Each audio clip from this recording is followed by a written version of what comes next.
Hello everyone, and now welcome to Game 3 in the series between HwangSin and Revival.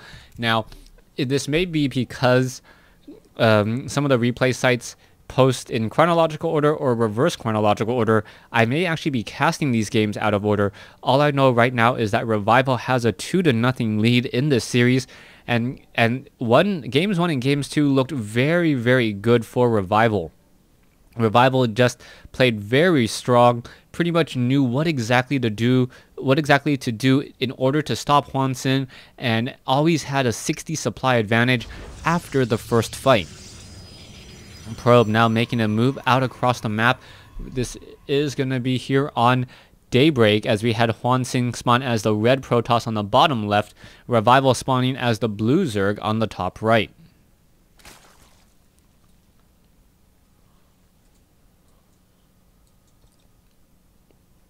Alright, Probe will be sneaking off over here in just a moment to that top left, or to the top right position. And what will he spot? Perhaps a spawning pool, perhaps nothing at all, as the Probe is going to come in, take a look around, and then look to back away. You can see that Revival was thinking about placing down a spawning pool, but decided against it as soon as the Probe did show up. He knows that he could perhaps delay that a little bit, and now will be setting up that spawning pool a little bit later than normal. All this Probe can really do, pick up some resources, and now wait here for what he believes to be a drone trying to grow up and be a hatchery. Now, we are going to see HwangSin establish up a Nexus first here, a 15 Nexus. Wait, there it is. And now, what will he be doing next? Perhaps setting up a forge right here as part of his wall off, in making sure that this natural expansion is well protected. Alright, instead, Revival, also looking to establish up his third base, decided to establish up the third base, or the second base, in a rather unusual location, not wanting to deal with a Probe who's currently sitting in his spot, deciding to take the third base down over here. Alright, Queen now being trained. We are going into 2, perhaps even 4 Zerglings in just a moment. Overlord now just joins the skies, as we are going to only have 2 Zerglings early on, and now double drones being trained.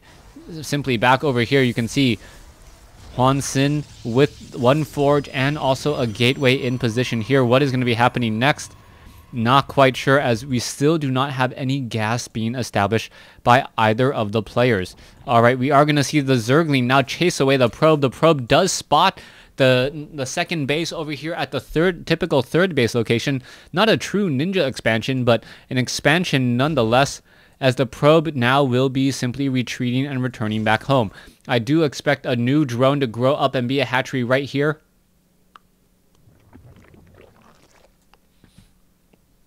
There we go, and now the Zerglings are still simply backing off once again. Probes, Zerglings now trying to chase, no one really dealing any damage whatsoever.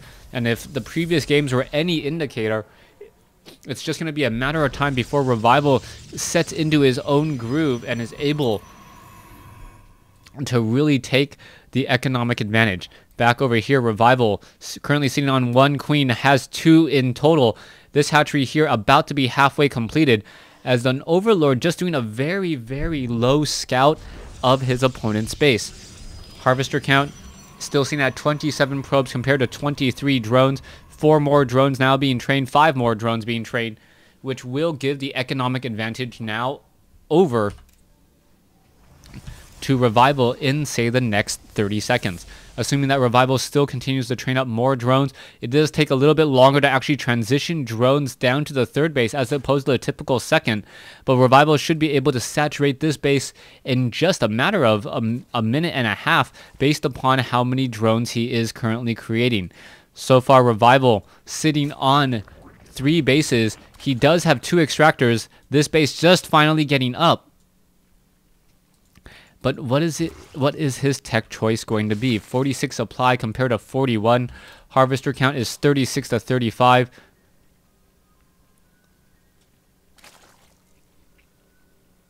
As more units are still being trained. Alright. So far I've been trying to predict what HwangSin is going to be going for, and I have been wrong on every account. So I'm not going to try and predict what he's going to be going for. I'm just going to try and predict that Revival is going to be going for what he's gone for in the previous 2 games, which is macro up, defend easily, and then come back over the top and absolutely crush his opponent. He seems to be a much more tactical counter StarCraft player, as he knows when exactly his opponent will be attacking him and knows where and when to strike. We are seeing double evolution chambers come into play, 67 supply compared to 43. There is a 10 supply discrepancy, and that does mean about 400 resources a minute. You can see the difference there, about, I believe, what is that, almost 600 resource difference there, and then a 200 resource difference in terms of the gas. So that is, in fact, about 400 to 500 resources. And this is a very, very telling sign. 57 harvesters compared to 46 probes. No third base being established. And Revival without the necessary tech buildings, only getting in additional gateways. Is he going to perhaps move out with this 7 gate and look to punish his fast doubly expanding Zerg opponent?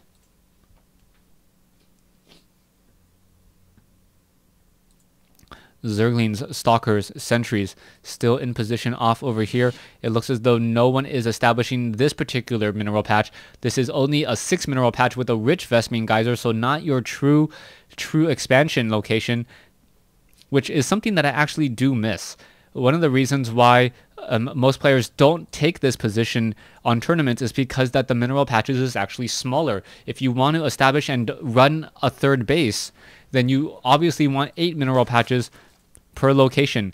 The upside, though, is that it's in a forward position, and Terran players and even Protoss players in Wings of Liberty will be actually able to use that as a line of defense. Sentries now trying to come in for a surround. There's three force fields. The Zerglings will perhaps be able to take down one of those Stalkers, but another round of force fields trapping many of those roaches, and this may be exactly what HwangSin needed, taking down a couple free roaches. And now sitting at 107 versus 94. The army count is significantly larger for the Protoss, but the economy is significantly larger for the Zerg. All right, who is going to come out ahead?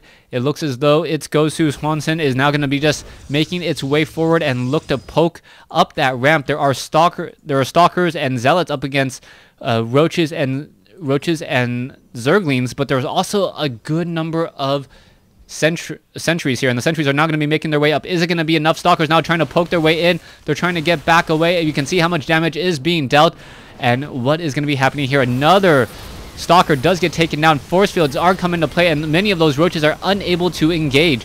You can see that a lot of roaches are just trying to fight back, while the rest of the roaches are able to reswarm and reform. Coming back over here, you can see 102 versus 136, and the roaches are still have a 37 supply advantage. And what's going to be happening here as the roaches simply just barrel their way into the rest of this army.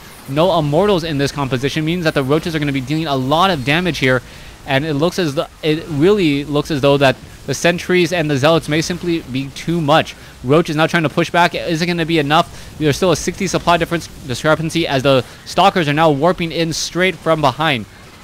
46 workers versus 62. 2,000 income versus 1,400, and there is the GG. HwangSin loses 3 straight games to TSL's Revival. Thanks for watching. Thanks for listening.